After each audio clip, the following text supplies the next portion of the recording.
Ndabahaye mwiriwe mwese canke mwaramutse bivanye naho buri umwe aherereye banywanyi mudateba kubana natwe ngaha kuri mbonesha kuri mwe rugende bashyikiriza amakuru atosoye abarabana n'umutekano politique ubanye n'amakungu ndetse n'ubuzima bwa munsi bw'abanyagihugu. Turi ku muyingamo wo kuri uyu wa mbere ku igenekerezo rya 24 Munyonyo 2025 aho tugiye kurabira hamwe ibiriko birabera muri Repubulika Iharanira Demokarasi ya Kongo, by'umwihariko mu buseruko bwa leta iharanira intwaro rusange ya Kongo. Turebe biri kugenda biba imirwano ikomeye ikomereje muri teritwari ya Masisi. Ni mu gihe kandi hari andi makuru akomeye ari kugarukaho cyane ku mbuga ngurukana bumenyi agaragaza umushinga w'itegeko ko buri wese w'urugwaruka agomba guca mu gisoda. Akaba rero ari ibikomeje kugenda bitegurwa ndetse biteganywa gushyirwa mu ngiro mu rwego rwo kwagura bijyanye n'ubushobozi ndetse n'imikorere y'igisirikare cya leta iharanira intwaro rusange ya Kongo kimaze igihe kinini gihanganye n'umutwe wa M23 mu buseruko bwa leta iharanira intwaro rusange ya Kongo. Turaza kandi kubabwira ko Abanyarwanda batari bake batashye bava muri Repubulika ya Demokarasi ya Kongo bakirwa na UNHCR ku mupaka wa Rubavu. Turareba rero ko ibi bizagenze ndetse n'icyo abangaba batangaza batahutse. Turaza kandi kureba nuko bihagaze bice bitandukanye biri kuberamo imirwano ikomeye. Rero akaba ari amakuru agezweho tugiye kubashyitsaho mu buryo bw'iramvuye. Ngusabe dukurikiye bwa mbere urebe munsi ya video ufyonde sabone maze ntuzongere gucika ukundi n'amakuru ndetse n'ibiganiro tubashyikiriza ngaha byibanda cyane ku birabana n'umutekano, politique, ubanye n'amakungu ndetse n'ubuzima bwa munsi bw'abanyagihugu. Reka turamvure inkuru yacu tuyihereye ku biriko biragenda biba bijyanye n'amavugurura y'igisirikare cya leta iharanira intwaro rusange ya Kongo gikomeje kugenda gikora ibidasanzwe.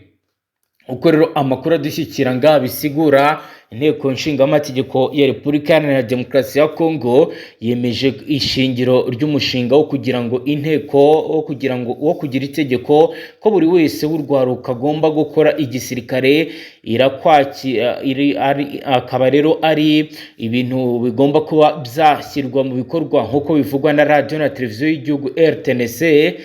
Uyu mushinga w'itegeko watanzwe na Depite Misare Claude uhagarara akarere ka Uvira muri Kivu y'Amajyepfo mu nteko nshingamategeko y'iki gihugu, asaba ko buri wese mu rw'urubyiruko uri hagati y'imyaka 18 na 30 akwiye gukora igisirikare. Mu mushinga we nk'uko bivugwa na RTNC, Misara aravuga ko leta ya Kongo itagishoboye kwiringira ingabo z'amahanga mu kwizera umutekano wayo. Avuga ko bigendanye n'ibibazo by'umutekano n'imitwe y'inyeshyamba iki gihugu gihanganye nabyo, urubyiruko rw'abanyekongo ubwarwo rwihagije mu mubare wo kugira ngo bubashe gukemura iki kibazo mu buryo bwiza.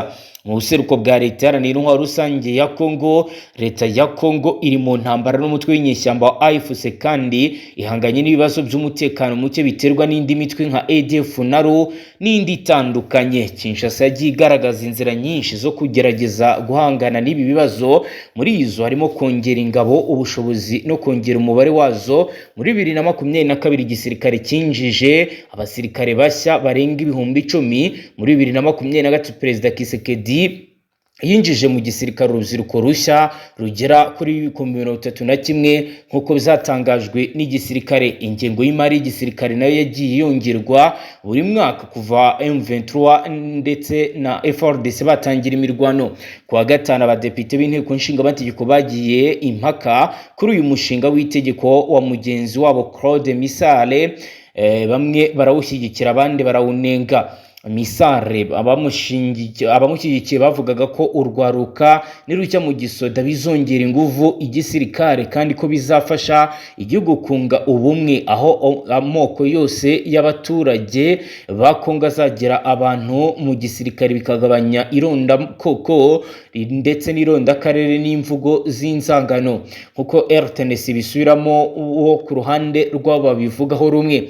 Gusa abandi badepite bakemeza ko iryo tegeko ryaba ridashyize mu gaciro kuko ryategeka urubyiruko rubarirwa muri za miliyoni kwinjira mu gisirikare kidafite ibikoresho bihagije n'ubushobozi bwo kwakira. Uruhande ruravuga ko rushyigikiye mu ngiro iryo tegeko, basaba ko bidashoboka, bakaba rero bavuga ko ibi bigomba kwemerwa. Abandi rero bakaba bagikomeje kugenda batangaho ibitekerezo bitandukanye. Dukomeje n'aya makuru rero, reka tujye ku yindi ngingo ikomeye irebana n'ibikomeje kugenda bigarukaho cyane bijyanye n'umutekano, aho leta ya Repubulika Iharanira Demokarasi ya Kongo iri kuvugwamo andi makuru akomeye yuko yaba iri muri gahunda idasanzwe yo kuba yashishikariza urubyiruko rwinshi kwinjira mu gisirikare, bijyanye n'uko no mu bindi bice bitandukanye hari icyo gikomeye, kuko bavuga ko mu minsi iri imbere hashobora kuba hakaduka imirwano ikomeye ishobora kugera Kisangani, Maniema ndetse no mu bindi bice bitandukanye. Dukomeje n'aya makuru, reka tubabwire ko ubutegetsi bwa Repubulika Iharanira Demokarasi ya Kongo bwagaragaje ko amadeni iki gihugu cyahawe kuva mu kwezi kwa mbere kugeza ku itariki 30 z'ukwezi kwa Kamena 2025 ageze kuri miliyari 14 n'ibihumbi 330 z'amadolari, kandi ko ibiro by'umukuru w'igihugu biri mu nzego zakoresheje nabi ingengo y'imari. Minisitiri w'intebe wa Repubulika ya Demokarasi ya Kongo Madamu Judith Suminwa Turuka mu cyumweru geze yagaragarije abagize inteko nshingamategeko ko mu mwaka wa 2025 guverinoma iri gukoresha ingengo y'imari ya miliyari 22,012 z'amadolari, kandi ko muri 2026 izagera kuri miliyari 25,075 z'amadolari. Madamu Judith Suminwa yasobanuye ko impamvu zituma aya mafaranga yiyongera harimo ko guverinoma ishaka gukomeza kongera ubushobozi ibwongerera inzego z'umutekano, cyane cyane igisirikare, kugira ngo gishobore kwisubiza ibice cyambuwe n'ihuriro rya AVIS mu burasirazuba bwa Repubulika Iharanira Demokarasi ya Kongo.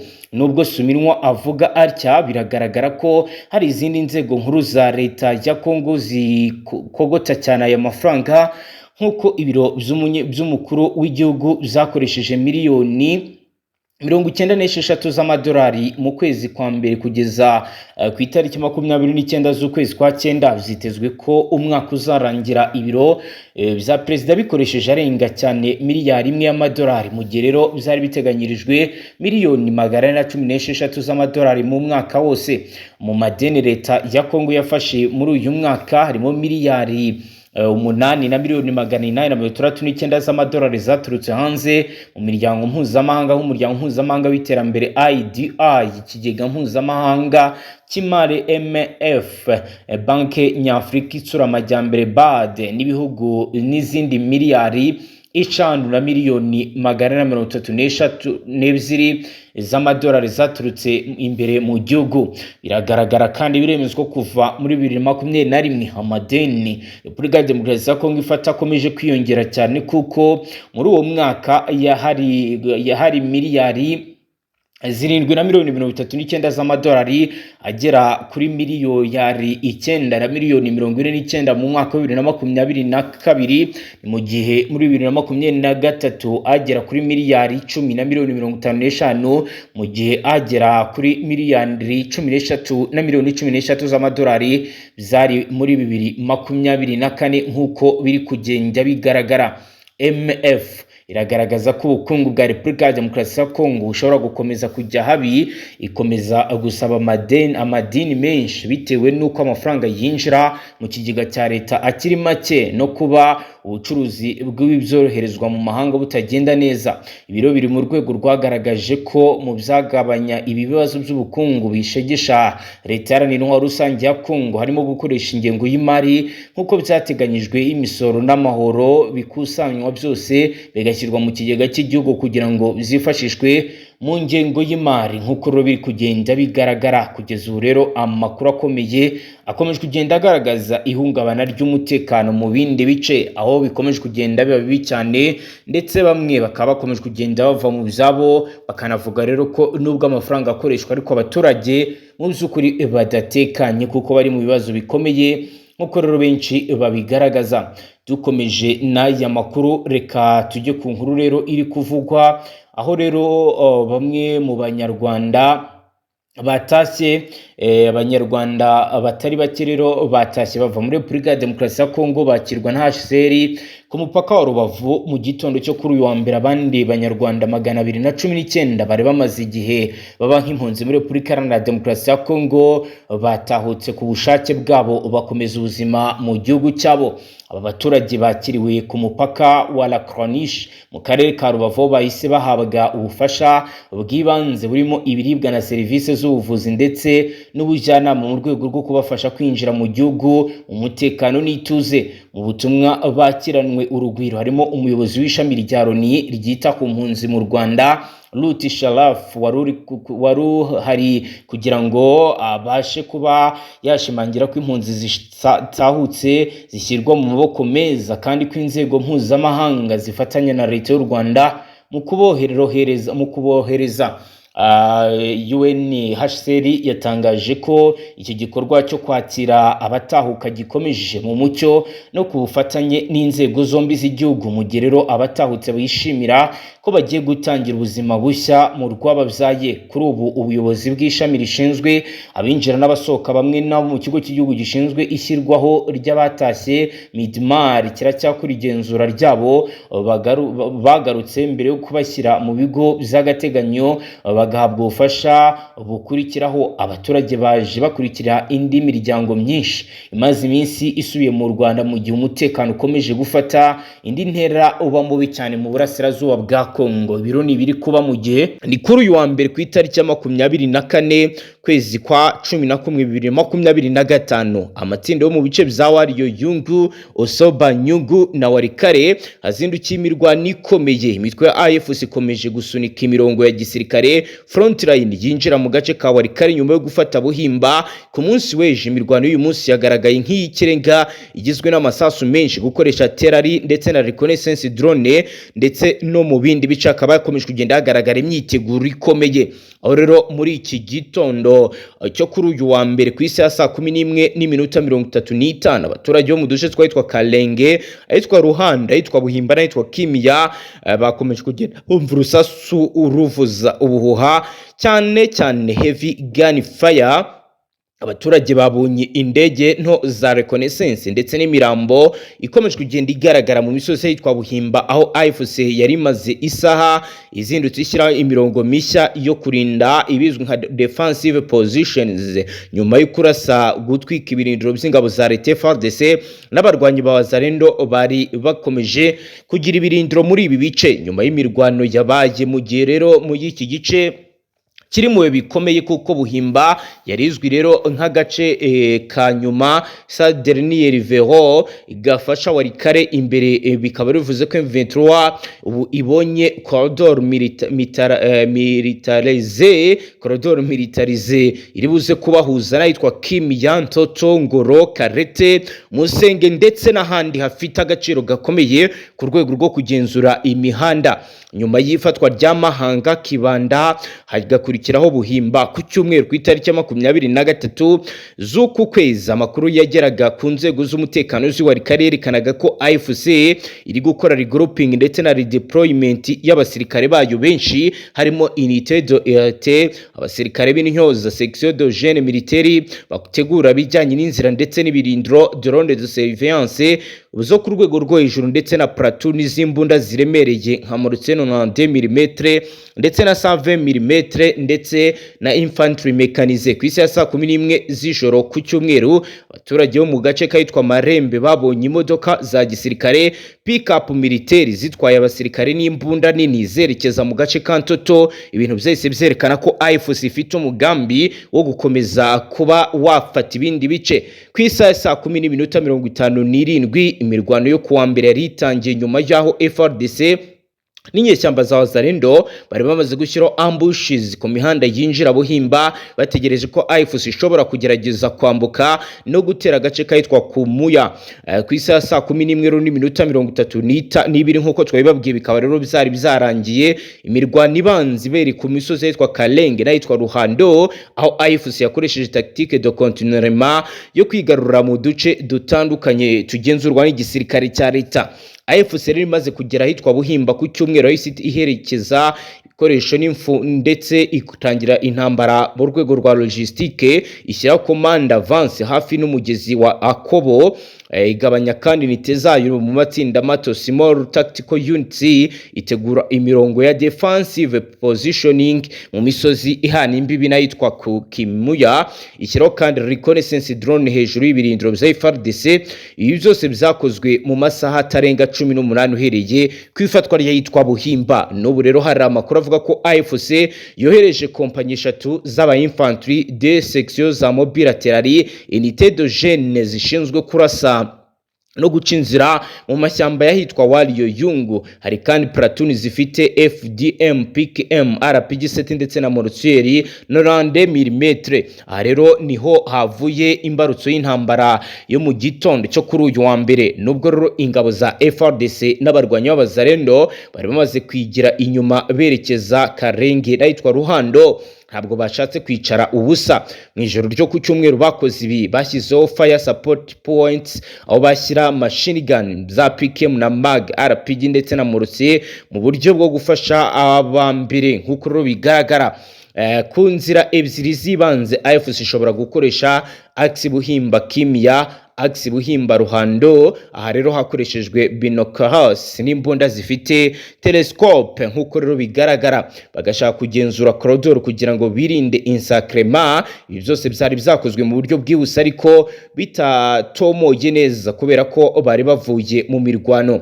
Nkuko rero amakuru akomeza kugenda dushyikira bigaragaza, amasasu menshi yumvikanye cyane mu gace kitwa Lenge. Hari amatsinda ya FARDC yari yatangiye gushyiraho imirongo ya mbere first defensive line, imashini z'intambara Almarul zasakuzaga zisakuriza mu ishyamba rya Waliyo Wungu. Nkuko rero abaduhaye amakuru bari muri bice babigaragaza, AFC iri gukoresha mortier 90 mu gutangiza imirwano indirect fire ndetse na reconnaissance drone mu kureba aho FARDC ihagaze, tactique ya punch movement yo kugota FARDC mu buryo bw'amaboko abiri. Hari kandi unité rageri zifite agilité agarte mu mashyamba. Bikaba rero ari biri kugenda bigaragara FARDC na Wazalendo rero bakoze counter fire bakoresheje mortier 60 mm ndetse na suppressive fire bakoresheje PKM. Hari kandi tactique de repris organisée ndetse bari gutegura regrouping mu gace kitwa Ruhando. Amasabiri ya mbere y'intambara yabaye akavuyo n'imirwano ikomeye nkuko rero bigaragara muri iyi misozi. Ku isaha ya saa 1:15 imirongo kuri Kwimiya yari itangiye kumva urusaku rutandukanye rw'amasasu. Abaturage bari baragiye ahanga batangiye guhungira mu mashyamba no mu misozi miremire, bemeza ko hari amasasu ya artillerie, urusaku rwa RPG, imodoka zifite imbunda nini ndetse ziri no mu ngende. Indege nto za drone zari ziri hejuru ziri mu mirwano ikomeye. AFC yagerageje ko hari de axe dosate, axe ya mbere na ya hexi twakita ko ari Buhimba ukomeza Akobo werekeza Kumya. Hari kandi axe ya kabiri ya Buhimba ukomeza Ruhando werekeza Kimya. Aha naho urugamba rukomeye rurakomeje. FARDC yateguye ko igomba gukorwa blocking positions, far back positions, cover fire ku nsisiro yahitwa Kimya. Ni mu girero kugeza ubu bitangazwa ndetse bikanemezwa ko ku isaha saa 12:02 amakuru yizewe yageraga mu itangazamakuru yemezaga ko imirwano arimo ikomeza cyane hafi ahitwa Kobo. AFC igerageza kwinjira mu misozi yerekeza Kimya nkuko bikomeje kugenda bitangazwa ndetse binagaragara. Iyi Kimya rero ni inzira ya Ntoto irafunguka. Ntoto rero na gace gafite akamaro ko ku rwego rwo hejuru mu bijyanye no mu bya gisirikare. Ntoto rero ikabikomatanye na axe Warikare Goma Viengoro, RP Warikare Goma, axe Musenge Karete Mera Vier Route Nationale numero 3, axe Rubutu Maniema. Niba AFC rero yagira intego yo kugera mu majyepfo, ibi byose rero bikabishyize Warikare centre mu bibazo bikomeye nkuko rero bigaragara abasesenguzi bemeza ko iyo AFC ifashe Kimia na Ntoto Walikale centre iba mu birometero 12 gusa uvuye ku mihanda y'ingenzi. Hari kandi corridor militaire ishobora guhuza imirongo y'intambara ya AFC kuva Masisi kugera Walikale. Walikale ifite agaciro gakomeye ku miyoboro y'amasoko y'umuhengeri yakoruta, bityo rero kuba mu maboko ya AFC bizaba ari inyungu ya gisirikare n'ubukungu kuri uyu mutwe. Ibiro bikaba biteye impungenge cyane abaturage n'inzego za civile, bakaba bavuga ko ibi bishobora gutuma urugamba rukomera mu gihe uyu mutwe waba ufite amafaranga. Société civile Force Vive ya Walikale yatangaje ko FARDC ikwiye gukora offensive de grand avengre. Hakenewe kandi ibikoresho birimo artillerie, imodoka z'intambara za blindé, unité d'intervention rapide, drone militaire. Hakenewe kandi ko hafungurwa inzira yitwa Buhimba Kimia. Hakenewe kandi gusaba MONUSCO cyane cyane igatanga ibijyanye n'ubufasha kugira ngo abaturage babashe kuba ababona ibyibanze kuko bari mu byago bikomeye. Nkuko rero bigaragara abaturage bagera ku 2,000 baremaze guhunga muri iki cyumweru gisozwe. Bamwe rero berekeje mu misozi yitwa Itunda, ahitwe beyerekeza ahitwa Buyora, abandi berekeza Mera, abandi berekeza mu miji yo hakurya ya Walikale, abandi bahungiye ahitwa Rubuto. Ubwoba bukomeje kugenda bwinshi, baravuga ko hari inzu zasenyutse, imitungo y'abaturage yagiye yangirika. Abasirikare b'imbere bari kwiruka bakavuga ko ibikomeje kugenda biba biri kubashyira mu kaga. Nkuko rero bigaragara kandi bikomeje kugenda bivugwa, urugamba nuko rwagenze ku isaha ya saa 1:17 AFC yakomeje gusunika imirongo ya FARDC hafi ya Kimia. Ku isaha ya saa 1:45 FARDC yakoze counter attack mu rwego rwo kwagura umwanya. Ni mu gihe ku isaha ya saa 2 zuzuye imirwano ikomeye hagati ya Ruhando na Kimia yari ikomeje. Ni mu gihe ku isaha ya saa 2:03 abaturage bakomerekejwe n'ibisasu bagiye biyongera. Ku isaha rero ya saa 2 n'igice amasasu yakomeje kumvikana, ariko imirongo ya FARDC iracyafite agace gato gasigaye mu misozi ya Kimia. Abaturage baravuga ko AFC ishobora kuba iri kwitegura guca mu nzira yo hagati Kimia na Ngoro. Ibi byose bikaba rero bivuga ko bishobora guteza ibyago bikomeye abaturage. Hari ibintu bitatu rero bishobora kuba AFC ikabifata nifata Kimia na Ntoto. Ibi birashyira Walikale mu birometero 12 by'abarwanyi, inzira za route nationale numero 3 mu marembo ya AFC mu mujyi wa Goma netwa Kaga. Bikaba rero ari bikomeje kugenda biba. Niba rero ibi bikomeje kugenda biba bishobora kuza guhindura ibintu nkuko rero bikomeje kugenda biba. esi Doha bihagaze gute ku mirongo y'imbere y'urugamba n'icyo M23 ivuga mu gihe ikomeje kurwana? Reka turebe biri kugenda bitangazwa ndetse no kuri bikomeje kugenda biba. Ese AFC irakurikizaho iki mu gihe amaze gusinya, ariko n'ubundi kabikomeje kohereza abasirikare mu gihe kandi leta yasinye ndetse ikomeje no kugenda yohereza nayo ibikoresho mu bice bitandukanye? Ndakubwira ko ihuriro rya AFC rirwanya ubutegetsi bwa Repubulika Iharanira Demokarasi ya Kongo ryagaragaje ko ritumva uburyo igihugu cyabo kirirwa kivugira idoha zo kugarura amahoro mu gihe kirajwe ishinga no kwagura za gereza zo gufungiramo abantu mu buryo butajyanye n'umuco. Bikaba rero ari ibintu bikomeje kugenda biba bibi cyane. Muri Repubulika Iharanira Demokarasi ya Kongo amaze iminsi hafungwa abofisiye benshi barimo ab'amapeti yo ku rwego rwa General na Colonel bakekwaho ibyaha bitandukanye birimo gukorana n'umwanzi, kugambanira igihugu, kunyereza umutungo w'igihugu no gushaka kugira nabi umukuru w'igihugu. Abajenerali bafunzwe harimo General Christian Chiwewe wabaye umugaba mukuru w'ingabo za leta ya Kongo n'umujyanama wa Perezida Kisekedi mu by'umutekano, General Frank Ntomba wahoze ashinzwe ibikorwa bya gisirikare mu ngoro mukuru w'igihugu, ndetse na Brigadier General Benjamin Katende Batubadira wahoze ashinzwe uyu yahoje rero ashinzwe ubutasi mu mutwe w'ingabo zirinda abayobozi bakuru. Harimo kandi n'umuyobozi w'intara ya 4 ya gisirikare John Chibangu na Lieutenant General Pacifique Masunzu na Eric Ruhorimbere Ruhanga n'abandi. Umuvugizi w'igisirikare cya Repubulika Iharanira Demokarasi ya Kongo General Major Sylvain Kenge Bomisa ku igenekerezo rya 22 mu Nyonyo yatangaje ko abofisiye benshi barimo abajenerali bamaze amezi bafunzwe kugeza ubu bagikorwa iperereza ryimbitse bitewe nuko bakurikiranyweho ibyaha bikomeye cyane. ni ibintu rero AFC yavuze ko bitumvikana, agaragaza ko mu gihe idoha hari kuganirwa ku bijyanye n'amahoro Kinshasa ho hari gutegurwa gereza zo gufungiramo abantu mu buryo bunyuranyije n'amategeko. Iri huriro riharanira uburenganzira bw'abanyekongo ryagaragaje ko kuba abajenerali barimo kuregwa ko ibizatangajwe na General Major Ekenge Sylvain ari uburyo bwo kuyoboza uburari kugira ngo leta ya Kongo ihishire ibikorwa byo kurenganya abandi bakomeje kugenda bakora. Uku gufungira abantu benshi bikomeje kugenda bigaragara kukaba gutera igikuba mu gihugu hose, bizanatumye umuyobozi w'ihuriro rya AFC Corneille Nanga abagarukaho yibaza ikibazo kiri kwibazwaho na buri wese mu gihugu. Hibazwa uburyo umusivili akomeza gufunga abajenerali Kinshasa bigafatwa nkaho abandi bajenerali bose basa nk'abategereje umunsi wo gutabwa muri yombi.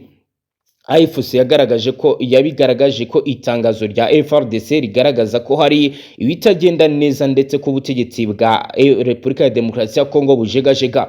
Mu itangazo yanyujije ku rubuga rwa X yakomeje agira iti Kinshasa ntitukiyobowe n'ubuyobozi, tuyobowe na gereza ndetse n'ubwoba bw'imibare irivugira. Abajenerali 20 ba FRDC bafungiwe muri gereza ya gisirikare ya Ndoro, bafunzwe mu nyamaswa, 2 barapfuye ndetse imirambo yabo ntiyagaruwe, abandi baburiwe irengero. Uyu mutwe kandi wagaragaje ko mu gihe abantu bari mu rujijo, abo mu miryango y'abafite ababo bafunzwe bategereje ubutegetsi bwa Kongo bukomeje kongera abandi ba ofisiye ku rutonde rw'abagomba gufungwa binyuranyije n'amategeko. Ati ntabwo ari amakosa y'imiyoborere, ni uburyo bakoramo, ni uburyo bwo gutera ubwoba abantu aho gushingira ku miyoborere ihamye. Ubutumwa bwoherezwa mu ngabo burasobanutse,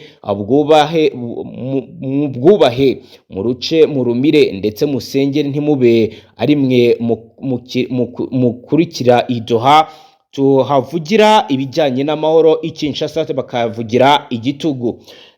Uyu mutwe rero wagaragaje uburyo idoha havugirwa ingingo zubaka nko gukomeza kwimakaza ubumwe bw'abanyekongo, ubutabera bunoze, ubumwe mu ngabo, kubabarirana no kwimakaza imiyoborere ikorera mu mucyo ariko ntibikurikizwe. Kinshasa hakimakazwa gufunga abajenerali, imiyoborere mu ngabo idafututse no kutizerana mu gisirikare, politike y'ubwoba. AFC yagaragaje ko amasezerano y'Idoha atakora mu gihe imbere muri Kongo icyo bari cyose abantu bafungwa umusubirizo ku mpamvu zidasobanutse. M23 yagaragaje ko igisirikare cyacitse intege, ubuyobozi butubashywe bushyira igihugu mu byago bikomeye. Ati iyo ubutegetsi bumenyereye gufunga abajenerali bigakorwa nta manza zinyuze mu mucyo baciriwe cyangwa se impamvu zigaragara, nta bwizerane bukurikizwa mu gisirikare, abajenerali batangira gukekana amababa, abasirikare bagatangira gushidikanya, ikinyabupfura ntikiba kikiva mu kubahana ahubwo n'ubwoba buba bwiganje. AFC yagaragaje ko iyo ibizo bigenze gutyo igisirikare kiba cyacitsemo ibice kitaba kigifite ubushobozi bwo kurinda igihugu kuko gicika intege, kugikoresha bikoroha, bikaba rero imvano y'amakimbirane y'imbere mu gihugu no mu karere muri rusange. AFC yavuze ko igiteye impungenge ari uko benshi mu basirikare bakuru bafunzwe ari abavuga igiswahili. Iri huriro ryavuze ko nubwo ubutegetsi bwa Repubulika ya Demokarasi ya Kongo bihakana gufunga abantu bashingiye ku kintu nk'ibi bishobora guteza ingaruka zikomeye. Uyu mutwe wibukije uburyo ibibazo by'abamacakubiri yimakajwe muri Repubulika ya Demokarasi ya Kongo hashingiwe ku ndimi byazaje iki gihugu, bagaragaza bagerageza kuzana amacakubiri mu gisirikare ari abasazi ndetse ko batagomba koroherwa. AFC yavuze ko nta butegetsi bwigeze buramba mu gihe ufata nabi igisirikare cyabwo. Bagaragaza ko niba Repubulika ya Demokarasi ya Kongo ikomeje gufunga abantu rwihishwa ikanagira ibyo ikorera mu mucyo nk'uko ihora ibyizeza Idoha, gutuma ingabo zicika intege aho kuzitera ingabo mu bitugu bizatuma ihora mu mayira abiri kwigaragaza neza imbere ya za kamera, nyamara ibintu byaradogereye mu birindiro by'ingabo zabo. Bagaragaza ko ibihugu n'ingabo bikwiriye kuba bizakosorwa ibintu bikagenda neza nk'uko rero bikomeje kugenda bigaragazwa, bakagaragaza ko ibikomeje kugenda biba ari ibintu bitazigera bigize Repubulika Iharanira Demokarasi ya Kongo heza, ahubwo bizateza ikibazo gikomeye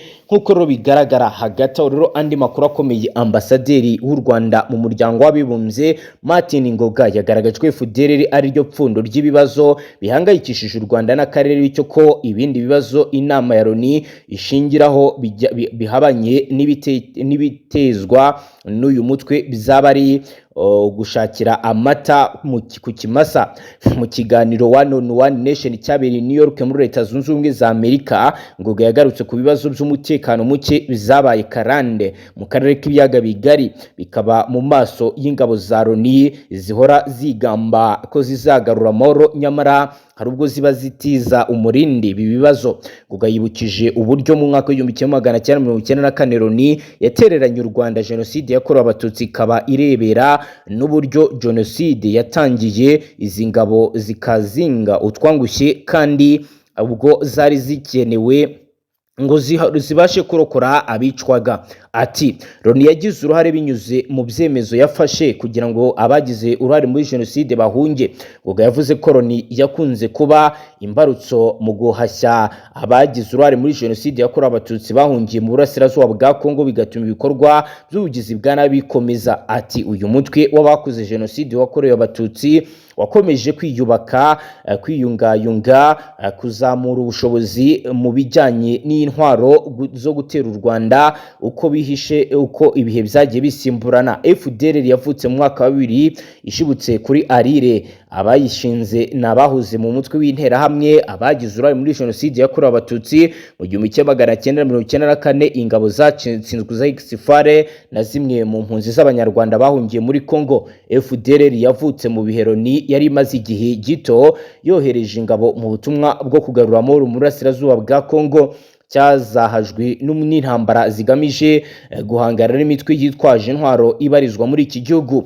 Nubwo bimeze uko, inama ishinzwe umutekano ku isi yakunze gukerensa uruhare rwa FDLR mu gukwirakwiza ingengabitekerezo n'urwango mu karere, ahubwo bagasanga bashaka gushakira igisubizo aho kitari. Ngoga ati uruhare rukomeye rwa FDLR rwakunze gukerenswa mu mvugo n'ibyemezo by'inama ya Loni ishinzwe umutekano ku isi. Umutekano ukomeye udafite ni ugutuma habaho inama ya Loni ishinzwe umutekano yumva iki kibazo. Si uko bose batabyumva, hari ababyumva, tuzi ko hari abagoreka ukuri bitari uko batabyumva neza, ahubwo ari izindi mpamvu zitandukanye. Yavuze ko umukoro w'u Rwanda ukomeye ari ugusaba inama ya Loni ishinzwe umutekano ikagaragaza ibibazo uko biri, ikanashaka uburyo yabyiga ndetse ikanabikemura nta kwinyuza hirya. Ati FDLR niyo nkomoko y'akaga gakomeye u Rwanda rufite. Ubundi buryo butazirikana nuko kuri buba bukozwe mu buryo butari ubwo kandi ntacyo bwafasha. Yagarutse kandi ku bindi bibazo byazaje Repubulika ya Demokarasi ya Kongo, harimo ibibazo by'abanyekongo bavuga ikinyarwanda bakomeje kumeneshwa, bakicwa, bakimwa uburenganzira bwabo ku gihugu n'ibindi bibi byose, ariko abantu bagakomeza kubirebera hirya. Yavuze ko akazi ke muri Loni ari ukugaragaza igihamya cy'ibibazo, kumvisha buri wese ukuri kw'ibihari, ibibazo bigakemurirwa uko biri, aho gushingira ku makuru y'ibinyoma utavuga biriho ahubwo abeshya. Ambasaderi w'u Rwanda mu muryango w'abibumbye yibukije ko u Rwanda ruri mu bihugu bya mbere bizi cyane igiciro cyo kutagira umutekano kurusha ibindi, bijyanye n'uko rwageze kure habi hashoboka bitewe n'umutekano muke kurusha uwo ari we wese muri aka karere. Ati iyo duharanira ko hakoreshwa uburyo nyakuri mu bijyanye no kwita kuri ibi bibazo by'umutekano muke, ndetse n'iyo duharanira ingingo yo gukemurira hamwe ngo akarere kacu gatekane kandi buri wese abashe kuba yabigeraho. Ngo yanagaragaje ko ari byo bituma u Rwanda ruba urwa mbere mu bihugu biharanira amahoro ku isi mu butumwa bwo kugarura amahoro mu bice bitandukanye. Agaruka ku biganiro byo kugarura amahoro mu karere biri kugirwamo uruhare n'ibihugu bitandukanye nka Qatar na Leta Zunze Ubumwe za Amerika. Yavuze ko ubwe ko ari ingirakamaro ku masezerano ya Doha arebana na Repubulika ya Demokarasi ya Kongo na AFC mu kuhangana n'ibibazo by'imbere muri iki gihugu. Ngo yavuze ko hari ibiganiro bireba abanyekongo ariko bigira ingaruka ku Rwanda n'ibindi bihugu byo mu karere, ari nayo mpamvu dukomeza gukurikirana ibijyanye n'ibibera i Doha. Impamvu no ku Rwanda rumaze imyaka myinshi rucumbikiye abanyekongo barenga 130 na Uganda ikaba ari rucumbikiye abandi nkabo, ari nayo mpamvu iby'imbere muri Kongo bigera ku Rwanda n'ibindi bihugu byo mu buryo bumwe cyangwa se ubundi.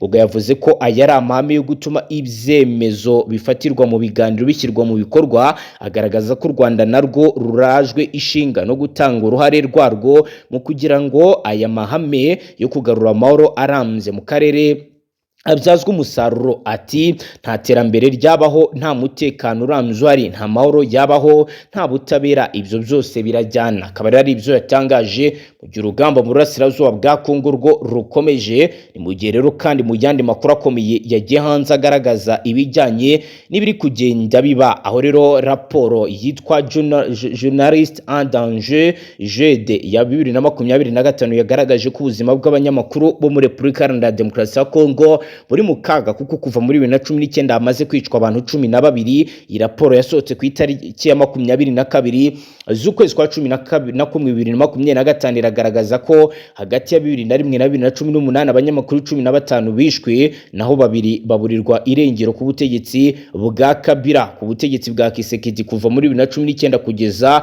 mu kwezi kwa 10 na 2025 habaruwe abanyamakuru 12 bishwe, naho 4 baburirwa irengero. Iyi raporo iragaragaza ko ubwicanyi no kuburirwa irengero ku banyamakuru byiyongereye ku butegetsi bwa Kisekedi ugereranije no ku butegetsi bwa Kabila. Umubare w'abanyamakuru bafunzwe wariyongereye, kuko hagati ya 2001 na 2018 hafunzwe 24, mu gihe muri 2019 hageze ari 28. Ashimangira ko umudendezo w'itangazamakuru kiri mu kaga mu gihe abategura n'abashyira mu bikorwa ibi byaha bakomeza kwidegemza ntawe ubibabaza. Imiryango itari ya leta muri Kongo yasabye ko ubu bwicanyi buhagarara, ubwisanzure bw'itangazamakuru bukubahirizwa, ariko kugeza ubu ntabwo ibi birakorwa. Haracyakenewe urundi rugendo. Ni nuko dusoje banywanyi, tubashimire cyane. Ngaha tubashyikiriza amakuru atusoye abarabana n'umutekano, politique, ubanye n'amakungu ndetse n'ubuzima bwa munsi bw'abanyagihugu. Wo dukurikiye bwa mbere Fdnb sabone ntuzongere gucika ukundi n'amakuru ndetse n'ibiganiro tubashyikiriza ngaha. Hasta la vista.